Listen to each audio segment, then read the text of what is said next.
I think okay, there's 3 types of financial markets: Hmm. money markets, capital markets, and currency markets. All right. And then there's the bond market, and there's Hmm. the stock exchange market. Yes.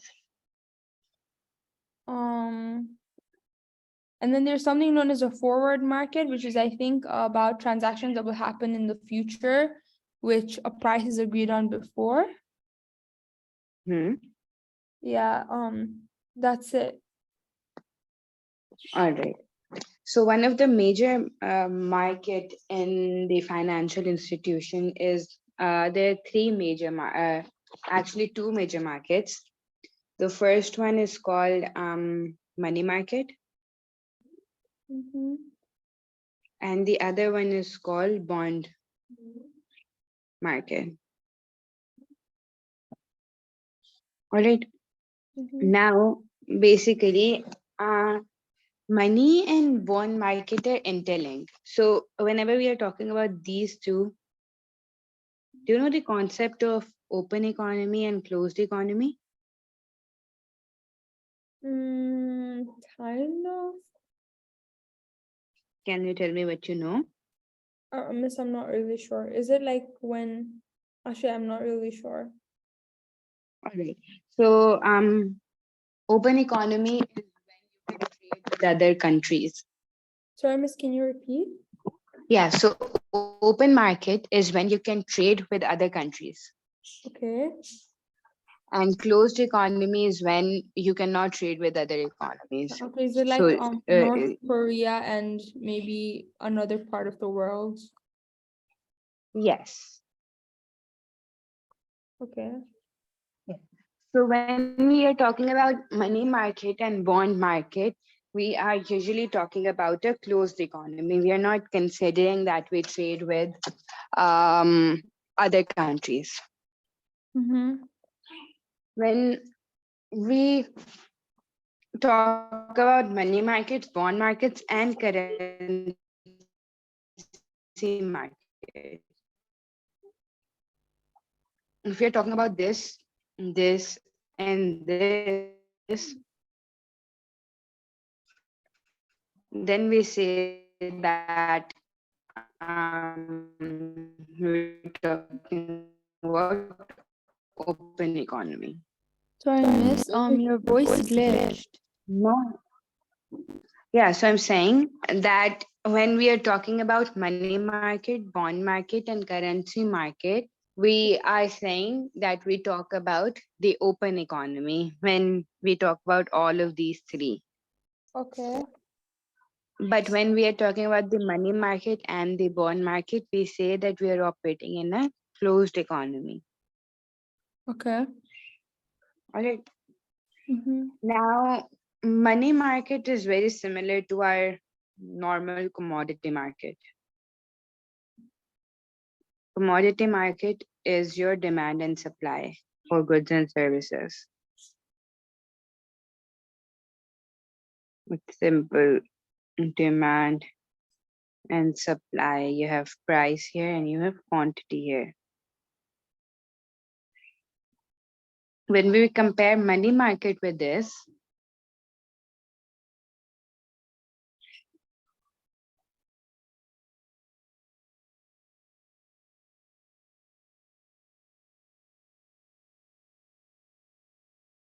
Miss?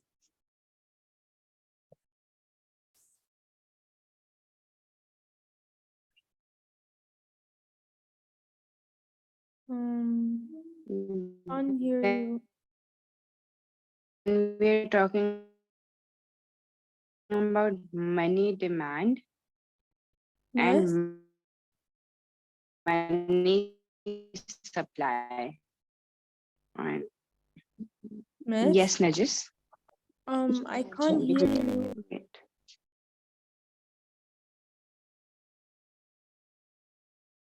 Yes, can you hear me now?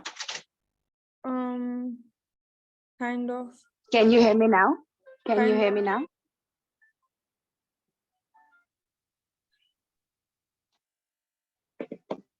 Can you try rejoining? Okay. Yeah.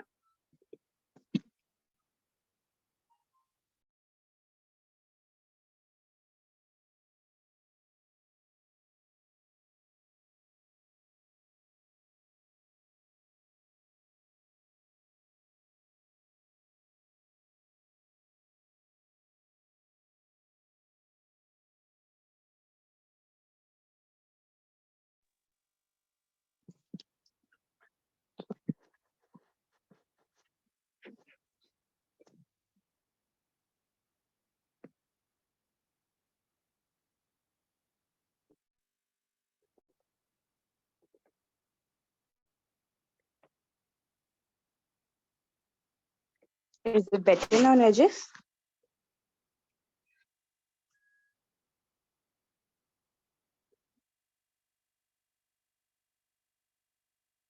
Can you hear me?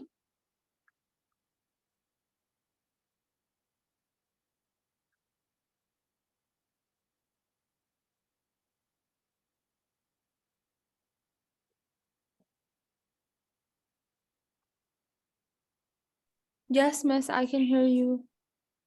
All right. So I was saying that money market is very similar to commodity market. Commodity market is something that you've been studying for the better part of you learning economics, right? So is So commodity market like the normal market? yeah, so commodity markets is goods and services.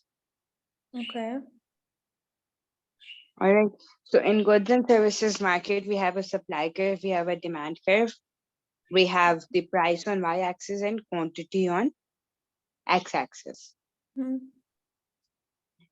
Now, in a money market, we have money supply, we have money demand, we have quantity, but this is different. So price is what determines the value of a good, right? Mm-hmm.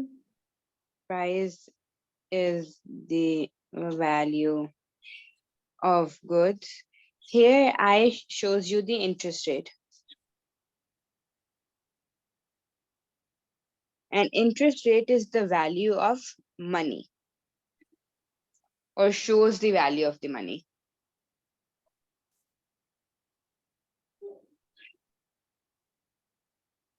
All right.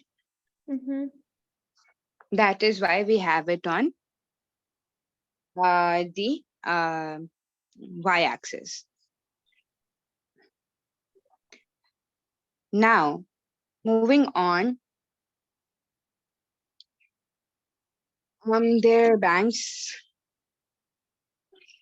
Wait, miss, can you just go to the previous slide? I just want to draw the graph. Yeah, sure.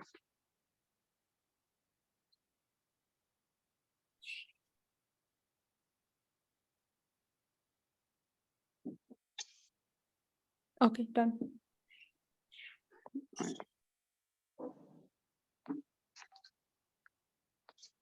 There are banks. There are stock exchange.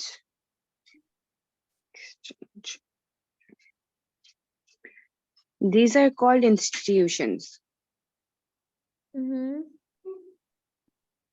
And these actually facilitates the financial market operations. Banks and stock exchange and other such institutions facilitate uh, your your money market operations. Money market operations. Now, basically, if you want to increase the supply of the money within an economy, what will you do? Like, what do you think? What will you do if the government wants to increase the supply of the money?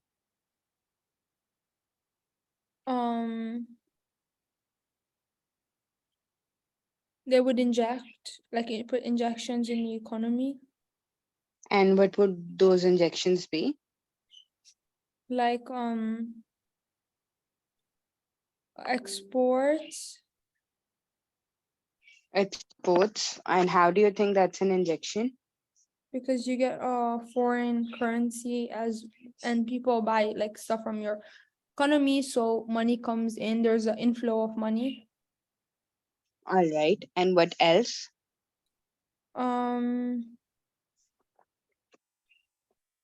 the other one, I think government spending, And how does that increase money supply? because if they increase their spending on, like example, roads or mini businesses, then the businesses would also make more money, so that would kind of increase the inflow or the flow. So the first example of exports, yes, that can help in increasing money supply, but government spending cannot help in increasing money supply. Let me give you an example. Isn't So it an see, injection? government spending, yes, it is an injection, but it doesn't allow the money supply to increase. Let me show you it. This is the budget of the government, or we can say that this is the money supply in country X. Okay. All right. Mm-hmm. Out of this money supply, maybe the government is using this much to finance government spending, right? Mm-hmm. So, oops. So this box comes out, right? And then it goes back into this. So see, the box, the size of the box is still the same. When it gets back into the budget or the money supply, it remains the same. But what the government actually does to increase the money supply is to buy bonds. See, I'll tell you how this happens. So the government can sell its bonds, right? Do you know this? Yeah. What happens when it sells its bonds is that you are the government, and uh, I am an individual. I go to you and I give you maybe $500 and I ask you to give me a bond, right?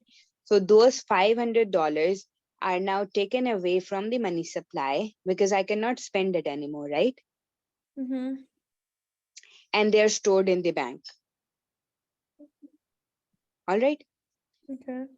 Now, when multiple people do this, so if, for example, there is a government and there are individuals. Individual 1, 2, and 3.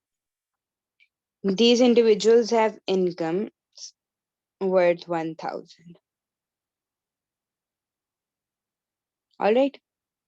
So Mm-hmm. the total supply in the economy right now is 3,000, right? Mm-hmm. What happens is that these people, all of these individuals, the government sells bonds to all of these individuals, and each bond is 250. All right. Okay. Now they take out 250 from their incomes. 750, 750, 750, right? And they give it to the government. Yeah. When this goes to the government, our money supply in the entire economy falls. Now this 750 is going to be counted as the money supply.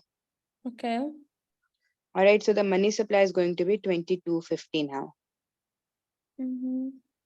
This is how our bonds market is eventually linked to our money market, because bonds market allow the government to actually alter the money supply in the economy. All right. Okay. And they do this through banks.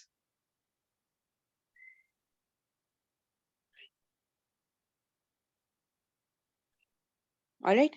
So you see a link here. The broader term is money market.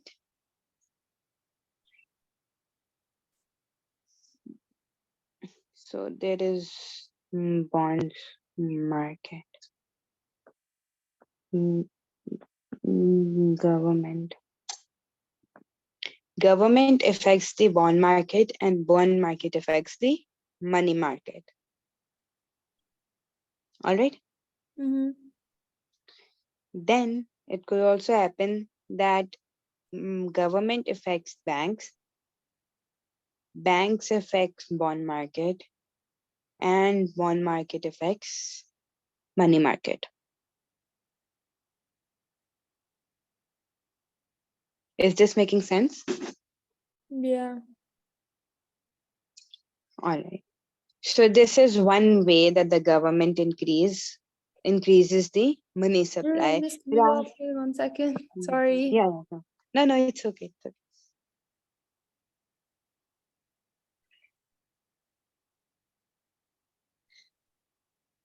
Okay, done. okay. Okay. Now there are two types of banks. What happened? Yeah. So there are two types of banks. There is a central bank and there are commercial banks. Do you know what is the difference between the two? Not really. All Oh right. yes, So yes, I do. okay. Um, sorry. Uh, No, no, it's okay. so wait, is is central bank the same as investment bank? Central bank is a bank that is state owned, like the government owns the bank. Because I did commercial bank and investment bank. So I remember commercial bank is it's like a normal bank. It lends people money and it saves the money of other people, and it also allows payments from one person to the other, and it gives advice. And I know investment banks, it's basically deals with like shares, bonds, trading, mergers, acquisitions. Um, it also Yeah. issues new shares and bond issues and stuff like that. All right. So yes, you're right for the commercial bank part, but for economics, we actually look at central bank and commercial bank. We don't look at the investment banking. For Maybe commercial banks, yeah. maybe investment bank is Mhm. in edXL. Yeah, maybe it's in an Excel. I'll look into this. Okay, because that's what was there in the PowerPoint from our class. All right. So basically, commercial banks lend to people. Central bank lend to commercial banks.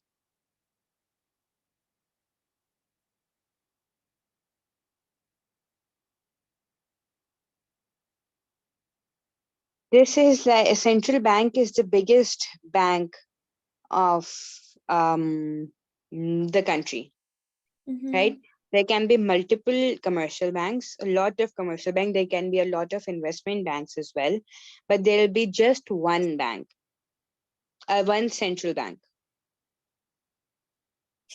All Okay. right, and this central bank lends to commercial banks, and all commercial banks are supposed to have their account in the central bank. So all commercial banks are linked to central bank. Okay. All right. Now, the issuing of bonds is usually done by the central bank. They keep their bonds at commercial banks as well. So they make the bonds. Central bank make the bonds They make the bond, they issue the bonds, and then they give it to commercial banks to sell them ahead to local people. All right. Yes, miss. Also, the central bank prints money.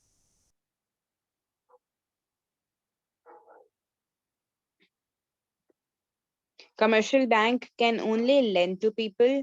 They can People can save their money in commercial banks,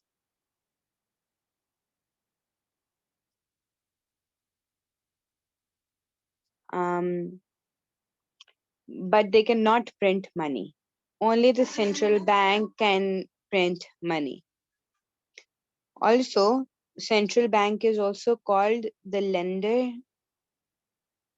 of the last resort.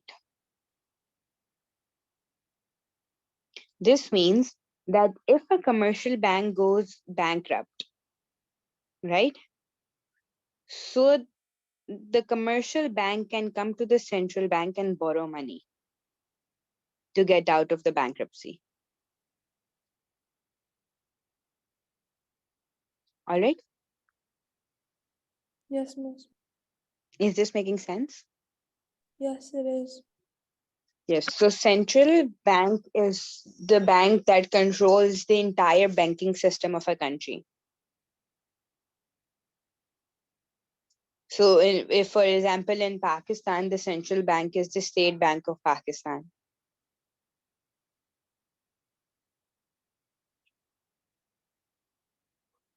And there can be multiple commercial banks, but there can just be one central bank. The purpose of commercial bank is just to lend to people and let people save, and then just the basic daily transactions that happen for individual people. The central bank does all of that things for the commercial banks. Also, the central bank prints money. They're also called the lender of last resort, and they also make the monetary policy.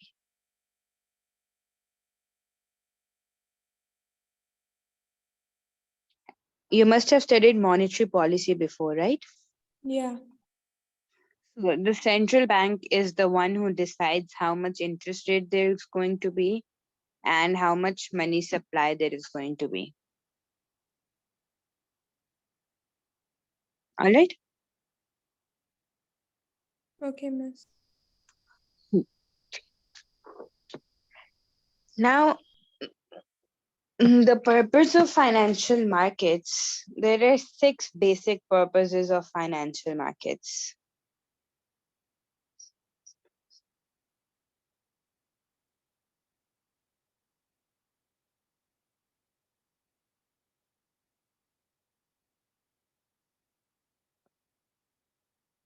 Number one is it helps and facilitates, actually, it facilitates households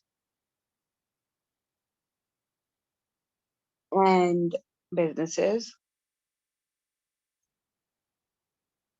by providing them a place to save their money, right?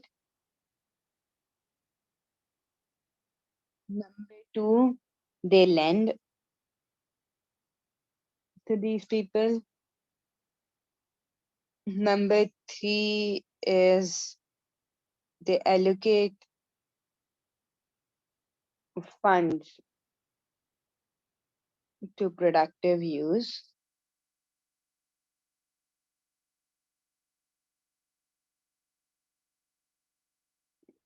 Number four is they provide market for equities. And number five is um, they actually forward markets in currencies and commodities. And the last one is that they facilitate the final exchange of goods and services. Final exchange of goods and services. All right. Okay. Now,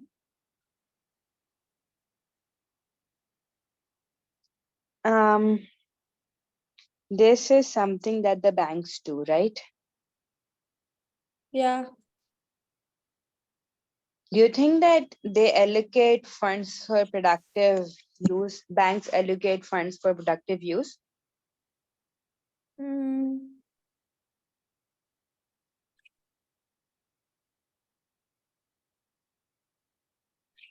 yeah. How? Um, by like, they invest in education and stuff like that. Isn't that like productive or Yes. infrastructure? So basically, what happens is that when you go to a bank and you ask them to, maybe you have $10,000 and you tell them that you want to keep that deposit in a bank, right? Yeah. So they never let your money sit in the bank. They take that money and they invest it somewhere. They may Mhm. buy stocks out of it, they may invest in a mutual fund or anything of that sort. They invest the money. Yeah. So that is where we say that they allocate the funds to productive use. So basically, they don't let your money sit and like keep its or the money actually loses its value over the years, right? Because of the exchange rate, your money loses its value. So rather, they invest in other areas where their money can help generate more money, right? They invest in a business makes profits, and then the same money, the $10,000, is now making them some profit or earning them more money, right? Yes, miss. All right. Then market for equity means that basically it provides fresh equity to the businesses. So there are many multinational, all the firms are able to further their production by the help of loan, right? And that loan that is given to a firm to invest, to have capital investments, that is basically called equity. And banks in a country or a financial institute in a company allows those companies or those multinational firms to take that equity from them, and then they use that to make capital investments in their production processes. So that is what it means by when it says market for equities. Is this making sense? Kind of, miss. What do you understand from this market for equities?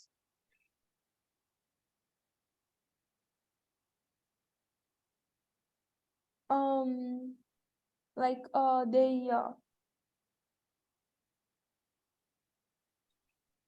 they can fund investments like and help companies issue shares so they can raise finance.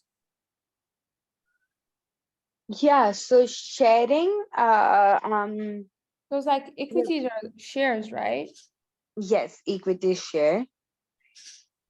So don't they help like issue them and Yes, allow firms to invest more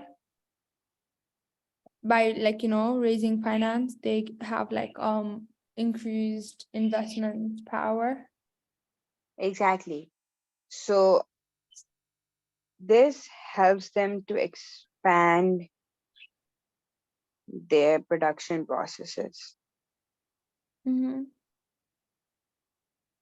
This is what happens in a stock market. in the stock market. So they allow the firms to sell their shares, and through selling their shares, they generate capital and they invest it back into the business, and that helps them expand their business, right? Yeah.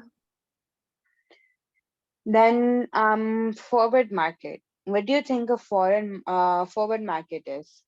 Forward market is basically when a transaction that will happen in the future, which is agreed on now and at at the price. So basically, from what I understood, is Hmm. that a transaction will happen at some time in the future when the prices are agreed today, but it will basically be supplied later. Yes. So basically, this type of thing, forward market, is also called over-the-counter financial market. Mm-hmm. Is it like if you're selling like ice cream, for example, you tell your supplier, oh, I want milk, you tell them how much over the Hmm. whole year. So then you agree the payment now, and then every month they supply you like that. Like it's or every 2 months they supply you. So that way it's, am I in the right direction? Yes, but when we are looking at forward market, you are right to just get an understanding of it. But we look at financial market in terms of other currencies. Okay. All right. So basically, the term forward market means that that maybe you would want to buy some foreign currency, and you make a contract for buying that foreign currency today. So, if, for example, I plan one country X plans to buy country Y's currency in 10 years, like after 10 years, but they make a contract today that after 10 years will buy this much of your currency. So that contract is today, but you get the money after 10 years.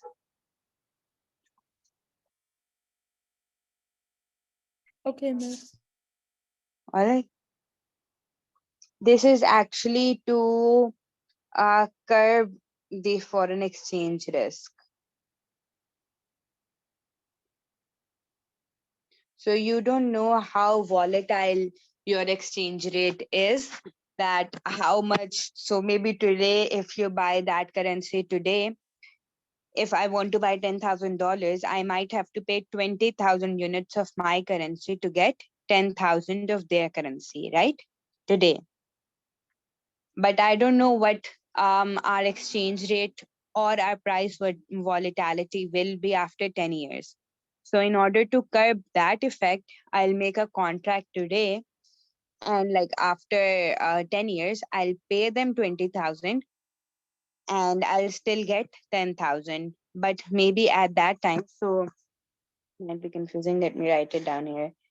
It's year one, and this is year 10, right? $10,000 cost us 20,000, let's say R, right? R is our currency. All right. 10 years later, I think that $10,000 would be 40,000 R currency. Now I make a contract in year one that I'll buy $10,000 after 10 years from you at today, at the rate that is prevalent today, right?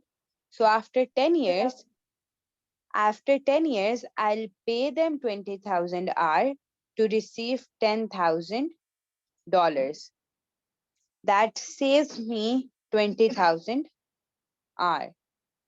This is why we say that it helps to curb foreign exchange risk, because we are not certain about the year 10. We are certain about what's happening today. Yeah, All right. true. Is this making sense? Yes, miss. Then the last function is that it facilitates for exchange of final goods and services. So this is like a contact-less payment system. So this basically allows buyers and sellers to actually buy and sell goods and services. All right. Okay. So these are the six operations for which we need different institutions. This Mm-hmm. happens in the currency market. This happens in the stock exchange. These things happen at banks. These are called financial institutes. Okay. All right. Um, Moving on, we've talked about money market. We have talked about bonds market. We have talked about forward market. Let's talk about capital market now.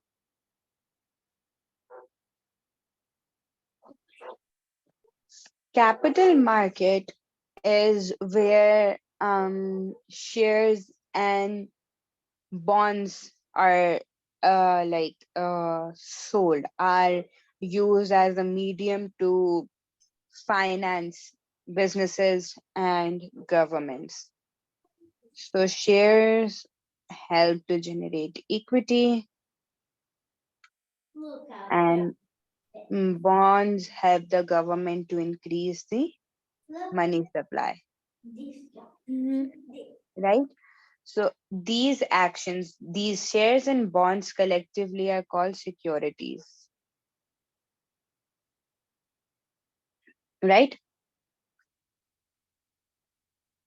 So anything that happens to these two happens in a capital market. All right.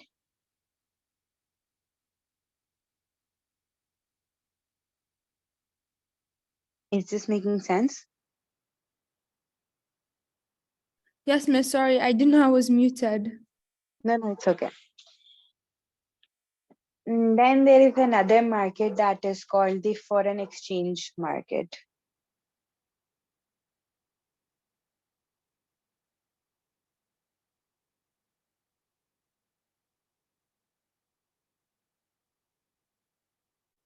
In this market, currencies are exchanged.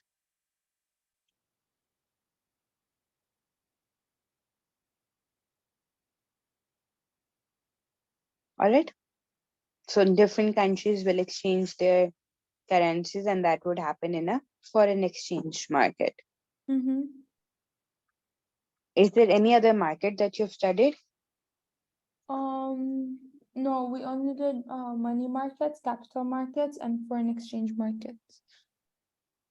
All right. So you didn't do bond market or you didn't do forward markets. We did bond markets and we also did forward markets. All right. So these are the five that you've done.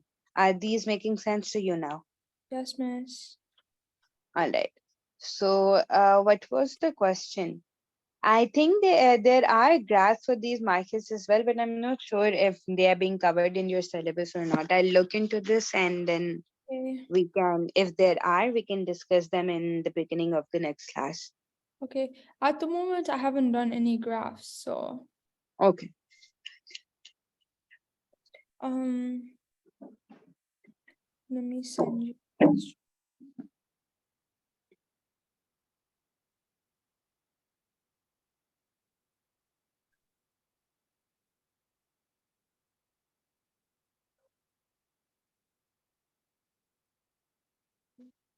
I'll send you a picture of the question, yeah? All right.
Yes, I have gotten the case study that you sent to me.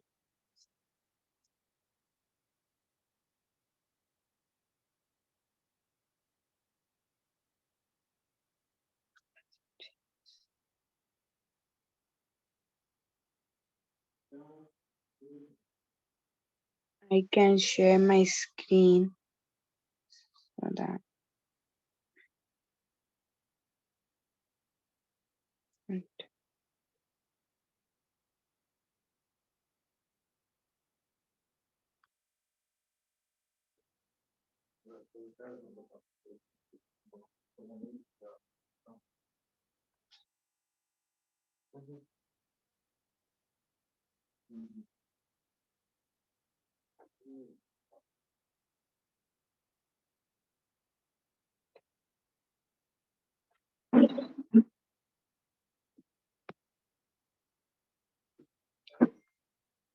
It's this one. We can read it together, but I don't see if there's a question here. Miss, the question is on the first picture. The The discuss the role role. of financial sector in the growth and development of developing countries. All right. Let's read what's written, and then we'll come to this question. All right. Okay. The last quarter century has seen a freeing up of trade. A billion people have been taken out of absolute poverty, but relative poverty remains a problem.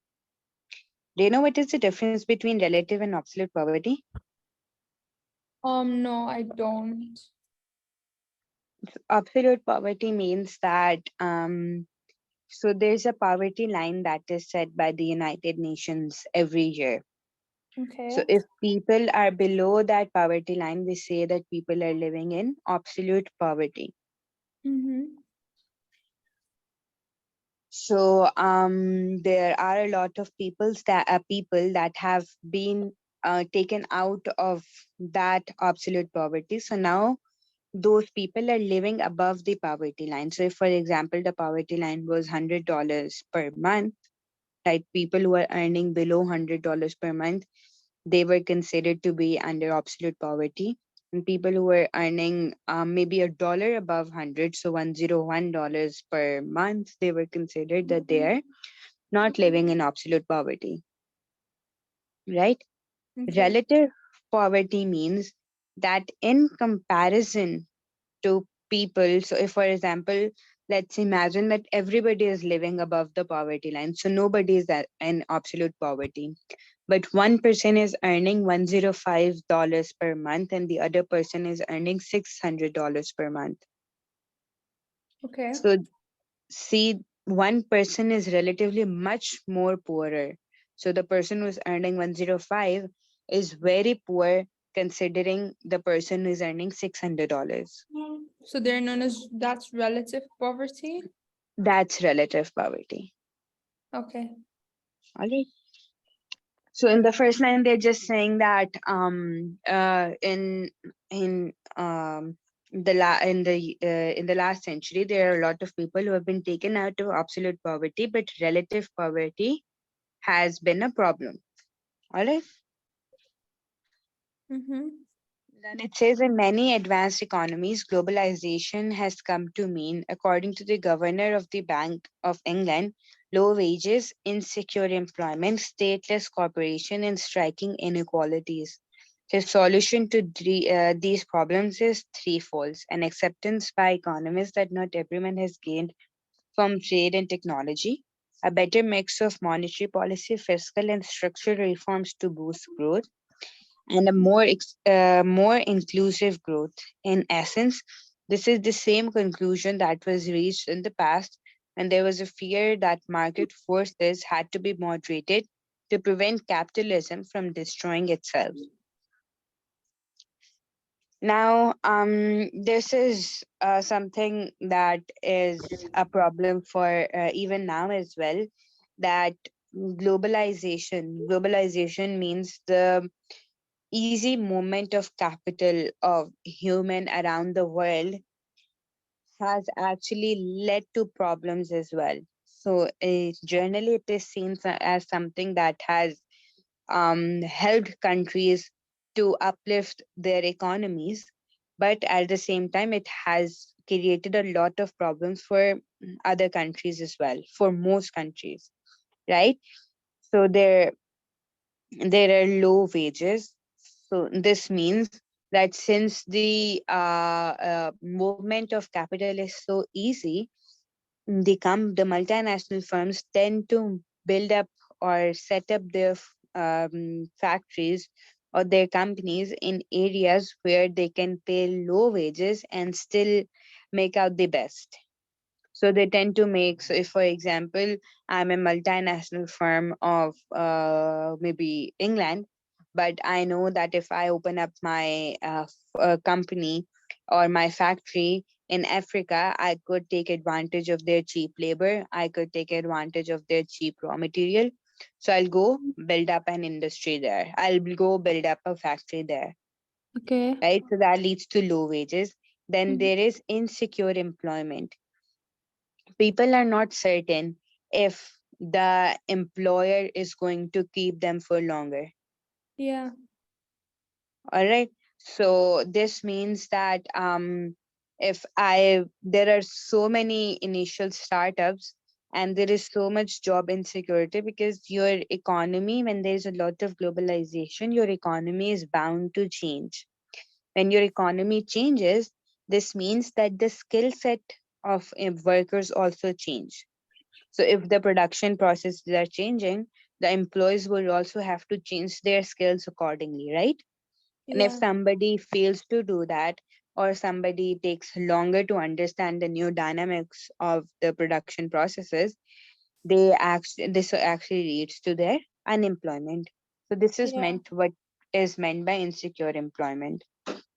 Okay. Stateless corporation means that the government has no role in the business activities. And striking inequalities means that people who are rich are getting more richer and people who are poor are getting more poorer.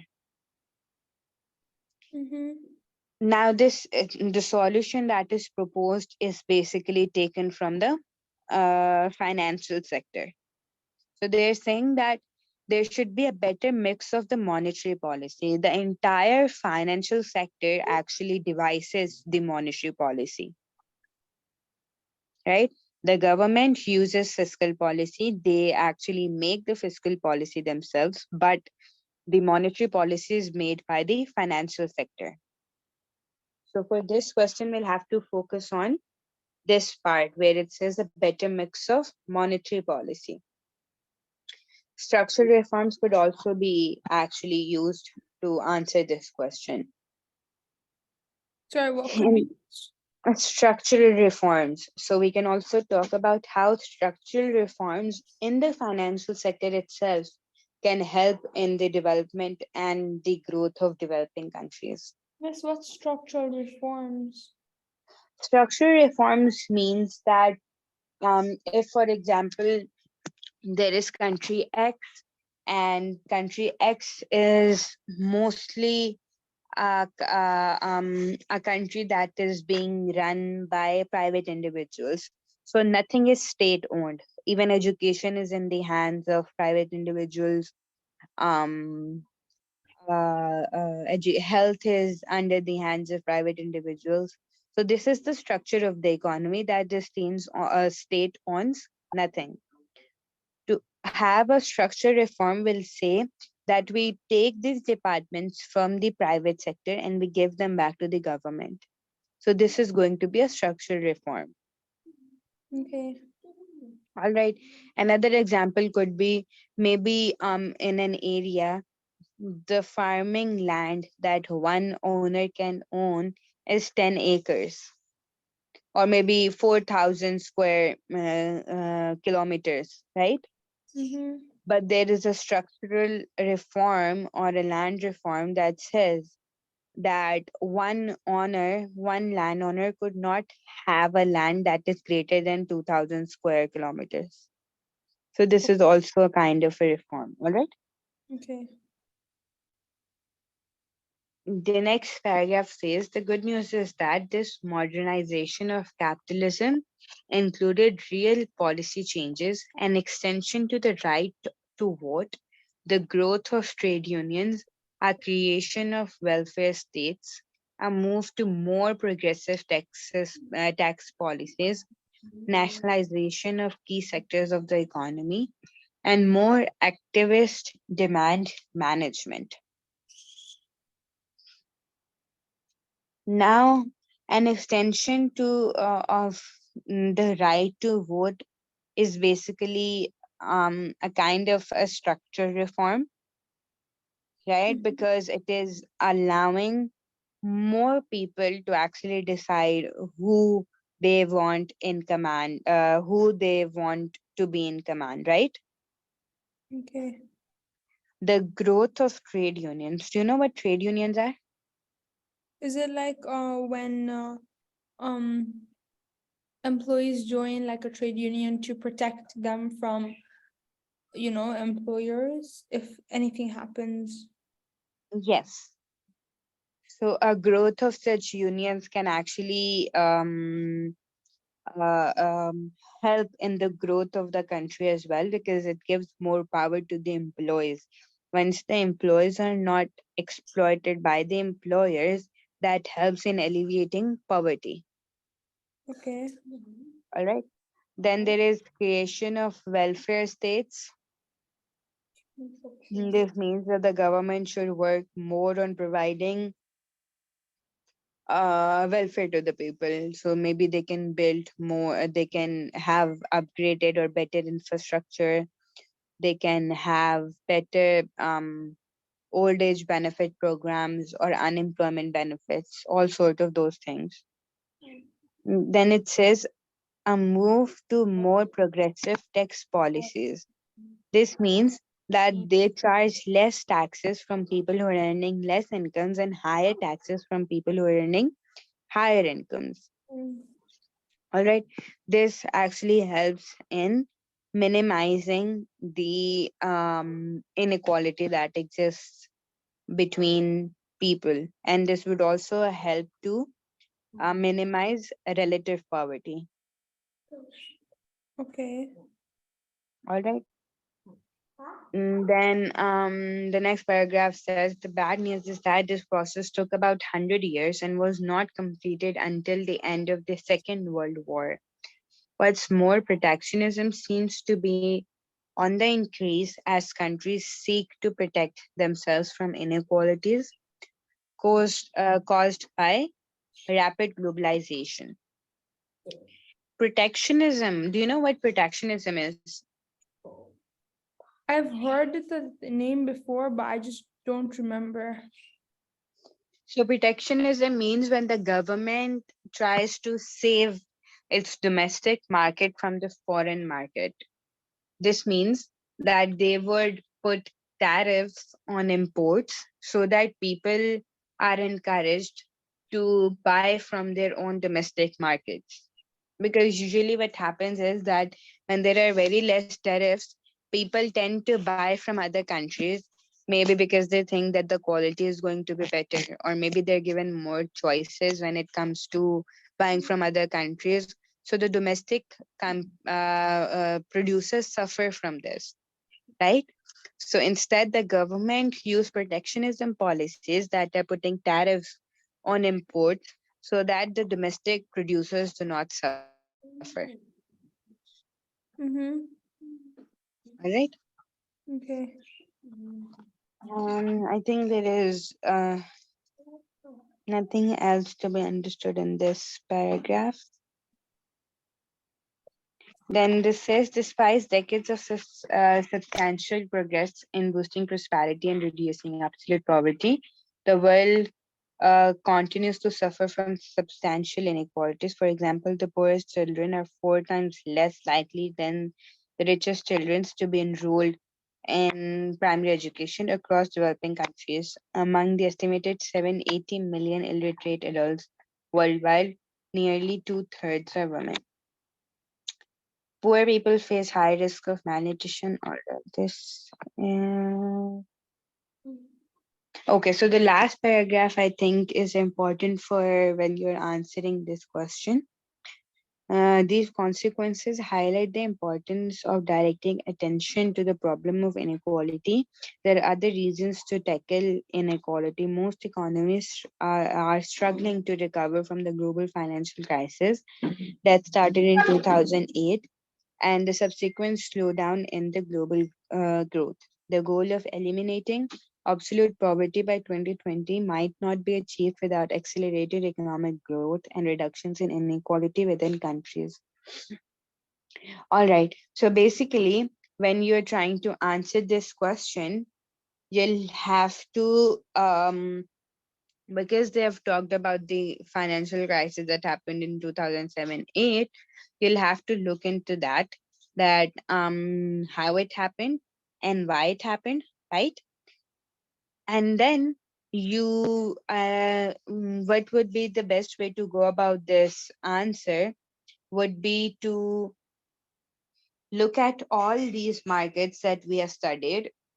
First, look at money market, look at how money market could help in the growth of an economy. So, if there is an increase in money supply, just have this analysis in your mind that if there is an increase in money supply, would it help the economy to grow or would it help the economy to not grow? Because when there is an increase in money supply, what is happening to the interest rate, right?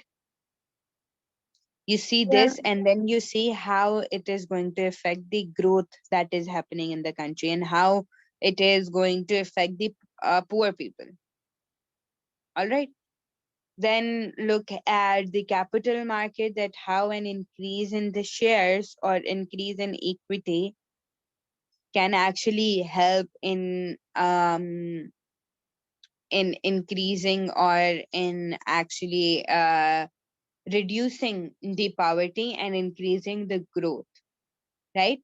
So just look at all of these markets in isolation and see how change in one thing would affect growth.